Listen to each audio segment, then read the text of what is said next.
Dengue ವಿರುದ್ಧ ಆಯುರ್ವೇದ ಹೇಗೆ help ಆಗುತ್ತೆ ಅಂತ ನಾನು ಹೇಳ್ತೀನಲ್ಲ, ಅದು ನಿಮಗೆ ಲೈಫ್ ಟೈಮ್ ಡೆಂಗ್ಯೂ ವಿಷಯದಲ್ಲಿ ಹೆಲ್ಪ್ ಆಗುತ್ತೆ. ಆಯುರ್ವೇದದ ಬಹುತೇಕ ಗ್ರಂಥಗಳಲ್ಲಿ ಪಪ್ಪಾಯ ಗಿಡದ ಎಕ್ಸ್ಪ್ಲನೇಷನ್ನೇ ಬರಲ್ಲ. ಇನ್ನು ಡೆಂಗ್ಯೂ ಅಥವಾ ರಕ್ತಪಿತ್ತದಲ್ಲಿ ಪಪ್ಪಾಯ ಎಲೆ ರಸ ಕುಡಿಸೋದು, ಆಮೇಲೆ ನನಗೆ ಜ್ವರ ಬಂತು, ವಾಂತಿ ಬಂದಂಗೆ ಅನಿಸ್ತಾ ಇದೆ, ಸುಸ್ತಾಗ್ತಿದೆ, ಹೋಗಿ ಡೆಂಗ್ಯೂ ಟೆಸ್ಟ್ ಮಾಡಿಸ್ತೇನೆ.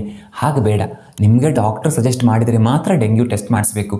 ಯಾಕೆಂದರೆ ಒಂದು ಕಾಮನ್ ಸೆನ್ಸ್ ನಾವು ಯೋಚನೆ ಮಾಡಬೇಕು. ಡೆಂಗ್ಯೂಗೆ ಅಂತ ಒಂದು ಟ್ರೀಟ್ಮೆಂಟ್ ಇಲ್ಲ. ನಮಸ್ಕಾರ. ಡೆಂಗ್ಯೂ ಬಗ್ಗೆ ಬಹುಶಃ ನಿಮಗೆ ಗೊತ್ತಿಲ್ಲದಿರೋ ಒಂದಿಷ್ಟು ಹೊಸ ವಿಷಯಗಳ ಬಗ್ಗೆ, WHO ಏನು ಹೇಳುತ್ತೆ ಅನ್ನೋದ್ರ ಬಗ್ಗೆ, ಡೆಂಗ್ಯೂಗೆ ಟೆಸ್ಟ್ ಮಾಡಿಸ್ಬೇಕಾಗತ್ತಾ ಅನ್ನೋದ್ರ ಬಗ್ಗೆ, ಜೊತೆಗೆ ಆಯುರ್ವೇದದಿಂದ ಡೆಂಗ್ಯೂ ವಿಷಯದಲ್ಲಿ ನಾವು ಏನೇನು ಪ್ರಯೋಜನವನ್ನು ಪಡ್ಕೊಳ್ಬೋದು, ಪಪ್ಪಾಯ ಎಲೆ ನಿಜವಾಗ್ಲೂ ಆಯುರ್ವೇದದಲ್ಲಿ ಎಕ್ಸ್ಪ್ಲೇನ್ ಮಾಡಿದಾರಾ, ಇಂಥ ಹಲವಾರು ವಿಷಯಗಳ ಬಗ್ಗೆ ತಿಳ್ಕೊಳ್ಳೋಣ. ಮತ್ತು ಈ ಥರದ ಸಮಸ್ಯೆಗಳು ಬಂದಾಗ ನಮಗೆ ಅನುಕೂಲ ಮಾಡಿಕೊಡುವಂಥ ಒಂದು ತುಂಬ ಒಳ್ಳೆಯ ಒಂದು ಔಷಧ, ಕಷಾಯ ಅಥವಾ ಪಾನೀಯವನ್ನು ಮಾಡ್ಕೊಳ್ಳೋದ್ರ ಬಗ್ಗೆ ಕೂಡ ನಾನು ನಿಮಗೆ ಹೇಳ್ಕೊಡ್ತೇನೆ. ಆ್ಯಕ್ಚುಲಿ ಅದನ್ನು ಓದೋದು ಡೆಂಗ್ಯೂ ಅಂತ ಅಲ್ಲ, ಡೆಂಗಿ ಅಂತ ಅಂತೆ. ಆದರೆ ಯಾವ ಥರ ಓದಿದರೂ ಅದು ತೊಂದರೆ ಕೊಟ್ಟೇ ಕೊಡುತ್ತೆ. ಹಾಗಾಗಿ ನಾವು ಡೆಂಗ್ಯೂ ಅಂತಲೇ ಕರೆಯೋಣ. ಈ ಡೆಂಗ್ಯೂ ನಮ್ಗೆ ಹೇಗೆ ಬರುತ್ತೆ? ಡೆಂಗ್ಯೂ ವೈರಸ್ಸನ್ನು ತನ್ನ ಹೊಟ್ಟೆಯಲ್ಲಿ ಇಟ್ಕೊಂಡಿರುವಂಥ ಸೊಳ್ಳೆ ಬಂದು ನಮ್ಮನ್ನು ಕಚ್ಚಿದಾಗ ಆ ವೈರಸ್ ನಮ್ಮ ದೇಹದ ಒಳಗಡೆ ಹೋಗಿ ಸುಮಾರು ಒಂದು 4 ರಿಂದ 10 ದಿವಸದ ಒಳಗಡೆ ನಮಗೆ ಸಿಂಪ್ಟಮ್ಸ್ ಕಾಣಿಸ್ಲಿಕ್ಕೆ ಶುರುವಾಗುತ್ತೆ. ಬಹಳಷ್ಟು ಜನರಿಗೆ ಸಿಂಪ್ಟಮ್ಸ್ ಕಾಣಿಸೋದೇ ಇಲ್ಲ. ಏನು ವೈರಸ್ ಒಳಗಡೆ ಹೋಗಿತ್ತು ಅನ್ನೋದು ಗೊತ್ತೇ ಆಗದಿರೋ ಥರ ಅದಲ್ಲೇ ನಾಶ ಆಗಿ ಹೋಗುತ್ತೆ. ಯಾಕೆಂದರೆ ರೋಗ ನಿರೋಧಕ ಶಕ್ತಿ ಅಷ್ಟು ಬಲವಾಗಿರುತ್ತೆ.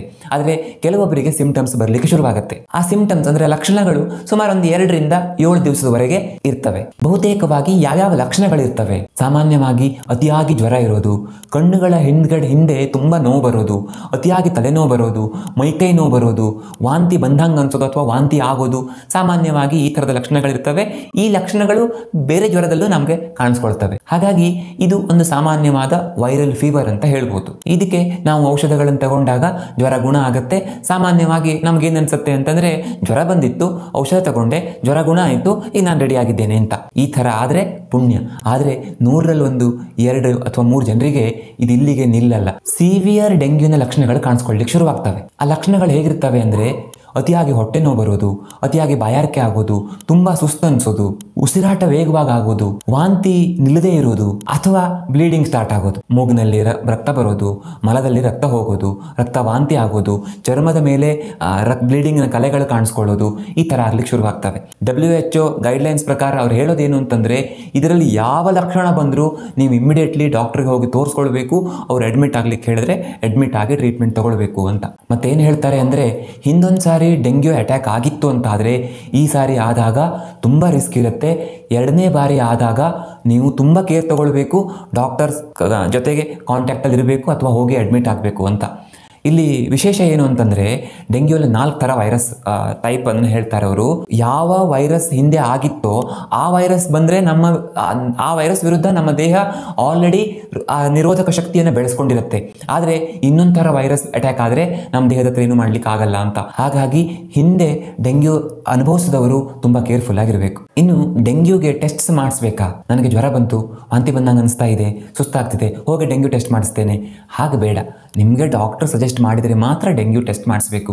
ಯಾಕೆಂದರೆ ಒಂದು ಕಾಮನ್ ಸೆನ್ಸ್ ನಾವು ಯೋಚನೆ ಮಾಡಬೇಕು.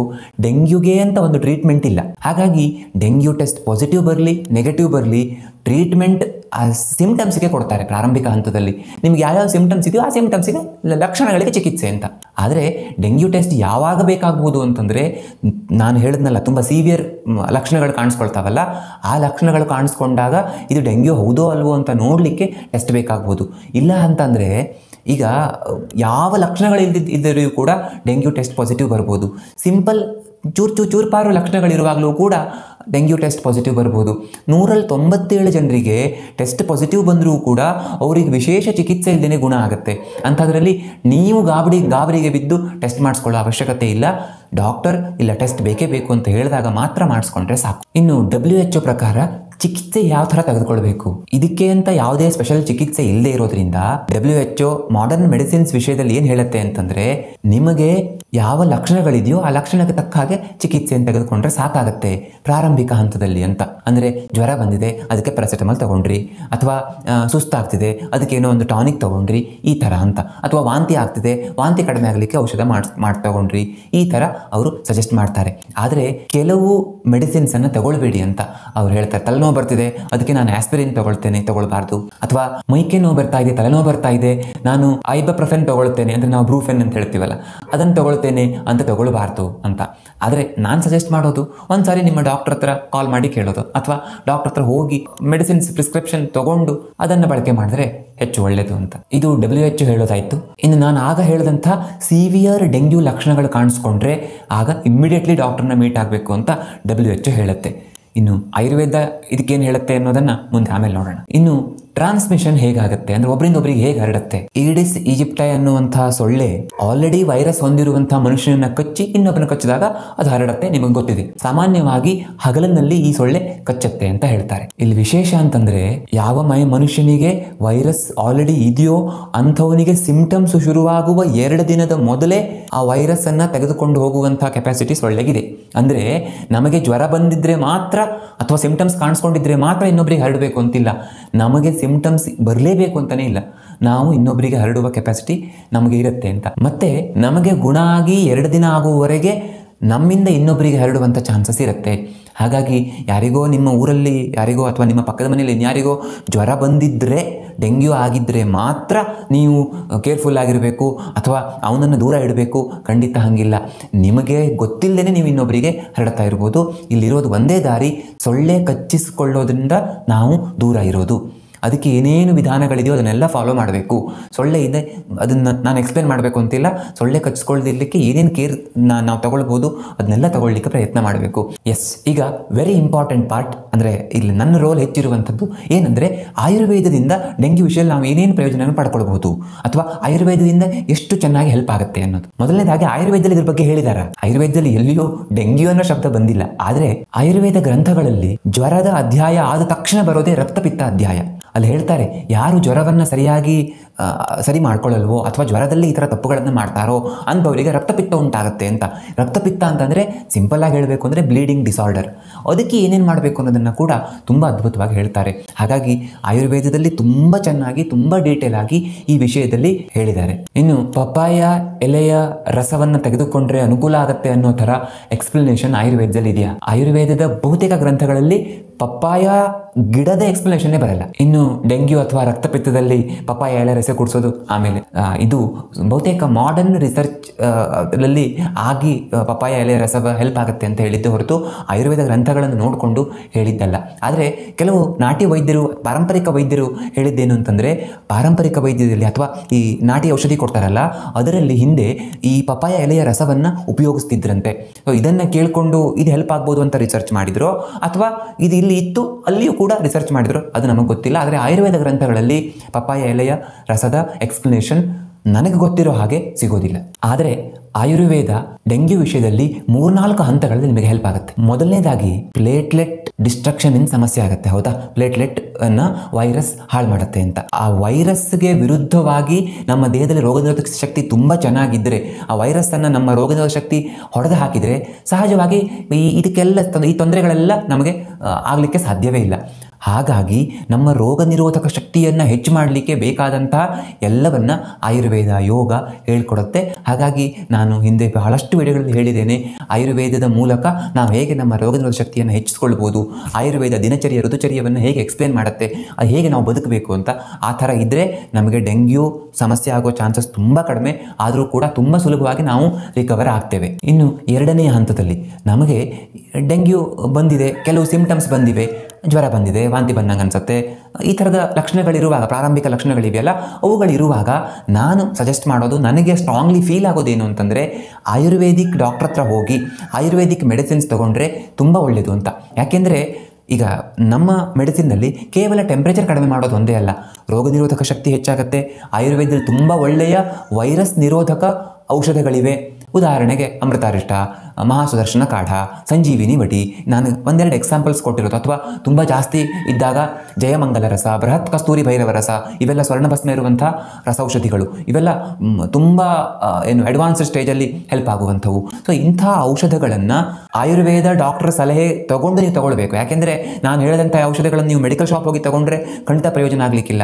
ಯಾಕೆಂದರೆ ಇಂಥ ಸಿಂಪ್ಟಮ್ಸ್ ಇರುವಾಗ ಇಂಥ ಪ್ರಕೃತಿಯ ಮನುಷ್ಯನಿಗೆ ಇಂಥ ಕಾಲದಲ್ಲಿ ಇಂಥ ಔಷಧಗಳನ್ನು ತಗೊಳ್ಬೇಕು ಅಂತ ಆಯುರ್ವೇದ ವೈದ್ಯರು ಡಿಸೈಡ್ ಮಾಡಬೇಕೇ ಹೊರತು ನೀವು ಹೋಗಿ ತೆಗೆದುಕೊಳ್ಳೋದಲ್ಲ. ಬಟ್ ಈ ಸ್ಟೇಜಲ್ಲಿ ಆಯುರ್ವೇದಿಕ್ ಔಷಧಗಳನ್ನು ತಗೊಂಡ್ರಾಗ ನಿಮಗೆ ಅದು ಇನ್ನು ಮುಂದಿನ ಹಂತಕ್ಕೆ ಹೋಗೋದನ್ನು ತಪ್ಪಿಸಲಿಕ್ಕೆ ನನ್ನ ಪ್ರಕಾರ ಖಂಡಿತ ಹೆಲ್ಪ್ ಆಗುತ್ತೆ. ಇನ್ನು ಮೂರನೇ ಹಂತದಲ್ಲಿ ತುಂಬ ಸೀವಿಯರ್ ಆಗಿದೆ ಅಂದರೆ, ನಾನು ಆಗ ಸೀವಿಯರ್ ಡೆಂಗ್ಯೂ ಲಕ್ಷಣಗಳನ್ನು ಹೇಳಿದ್ನಲ್ಲ, ಆ ಲಕ್ಷಣಗಳು ಕಾಣಿಸ್ಕೊಂಡಿದ್ದಾವೆ ಅಂತ ಆದರೆ ಅಲ್ಲಿ ಕೂಡ ಆಯುರ್ವೇದಿಕ್ ಔಷಧಗಳು ತುಂಬ ಚೆನ್ನಾಗಿ ಹೆಲ್ಪ್ ಮಾಡ್ತವೆ. ತುಂಬ ಒಳ್ಳೆಯ ಔಷಧಗಳು ಇವೆ. ಆದರೆ ಪ್ಲೇಟ್ಲೆಟ್ ಕೌಂಟ್ ಕಡಿಮೆ ಆಗ್ತಾ ಹೋದ ಹಾಗೆ ಮನುಷ್ಯ ಬದುಕುಳಿಬೇಕು ಅಂತ ಆದರೆ ಎಷ್ಟೋ ಬಾರಿ ಪ್ಲೇಟ್ಲೆಟ್ ಅನ್ನ ರಕ್ತಕ್ಕೆ ಕೊಡಬೇಕಾದಂಥ ಅವಶ್ಯಕತೆ ಇರುತ್ತೆ. ಇದು ಆಯುರ್ವೇದದಿಂದ ಸಾಧ್ಯ ಇಲ್ಲ. ಮಾಡರ್ನ್ ಸೈನ್ಸ್ ಅಲ್ಲಿ ಅವರು ಡೆಂಗ್ಯೂಗೆ ಚಿಕಿತ್ಸೆ ಇಲ್ಲ ಅಂತ ಹೇಳಿದ್ರು ಕೂಡ ಡೆಂಗ್ಯೂದಿಂದ ಪ್ಲೇಟ್ಲೆಟ್ ಕೌಂಟ್ ಕಡಿಮೆ ಆಗಿ ಜೀವ ಹೋಗೋದನ್ನ ತಪ್ಪಿಸಲಿಕ್ಕೆ ಮಾಡರ್ನ್ ಸೈನ್ಸ್ ತುಂಬ ದೊಡ್ಡ ಹೆಲ್ಪ್ ಮಾಡುತ್ತೆ. ಇದು ನಿಜವಾಗ್ಲೂ ಗ್ರೇಟ್. ಹಾಗಾಗಿ ನಾನು ಆಯುರ್ವೇದಿಕ್ ಔಷಧ ಮಾತ್ರ ತಗೊಂಡು ಮನೆಯಲ್ಲಿರ್ತೇನೆ, ಯಾವ ಟೆಸ್ಟು ಮಾಡಿಸಲ್ಲ, ಅಲೋಪತಿಕ್ ಹಾಸ್ಪಿಟ್ಲಿಗೆ ಹೋಗಲ್ಲ, ಈ ರೀತಿ ಯೋಚನೆ ಮಾಡಬಾರ್ದು. ಇನ್ನು ನಾಲ್ಕನೇ ಹಂತ, ಹಾಸ್ಪಿಟಲಲ್ಲಿ ಅಡ್ಮಿಟ್ ಆಗಿ ತುಂಬ ಸೀವಿಯರ್ ಸಮಸ್ಯೆ ಆಗಿ ಗುಣ ಆಗಿ ಮನೆಗೆ ಬಂದ ನಂತರ ಸುಮಾರು 10-15 ದಿವಸಗಳ ಕಾಲ ತುಂಬ ಸುಸ್ತು, ನಿಶಕ್ತಿ ಇದು ತುಂಬ ಇರುತ್ತೆ. ಬಹಳಷ್ಟು ಜನರಿಗೆ ಈ ಸಮಸ್ಯೆ ಕಾಡುತ್ತೆ. ಅಂಥ ಸಂದರ್ಭದಲ್ಲಿ ಆಯುರ್ವೇದದ ರಸಾಯನಗಳು ಅಥವಾ ಆಯುರ್ವೇದದ ಔಷಧಗಳು, ಕೆಲವು ಟಾನಿಕ್ಗಳು ತುಂಬ ಅದ್ಭುತವಾಗಿ ಕೆಲಸ ಮಾಡ್ತವೆ. ಸೊ ಅಂಥವನ್ನು ಕೂಡ ತೆಗೆದುಕೊಳ್ಬೋದು. ಈಗ ನೀವು ಅಲೋಪತಿಕ್ ಡಾಕ್ಟರ್ ನಿಮಗೆ ವಿಟಮಿನ್ಸ್ ಅಥವಾ ಕೆಲವು ಟಾನಿಕ್ ಸಿರಪ್ಗಳನ್ನು ಕೊಟ್ಟಿರ್ತಾರೆ, ಅವುಗಳನ್ನು ಖಂಡಿತ ತೆಗೆದುಕೊಳ್ಬೋದು. ಜೊತೆಗೆ ಆಯುರ್ವೇದದ ಒಂದೆರಡು ಕೆಲವು ರಸಾಯನ ಔಷಧಗಳನ್ನು ತಗೊಂಡ್ರೆ ತುಂಬ ಕ್ವಿಕ್ಕಾಗಿ ರಿಕವರ್ ಆಗಲಿಕ್ಕೆ ಹೆಲ್ಪ್ ಆಗುತ್ತೆ. ಇನ್ನು ನಾನೊಂದು ವಿಶೇಷವಾದಂಥ ಕಷಾಯ ಅಥವಾ ಪಾನೀಯವನ್ನು ಮಾಡ್ಕೊಳ್ಳೋದ್ರ ಬಗ್ಗೆ ಹೇಳಿದ್ದೆ.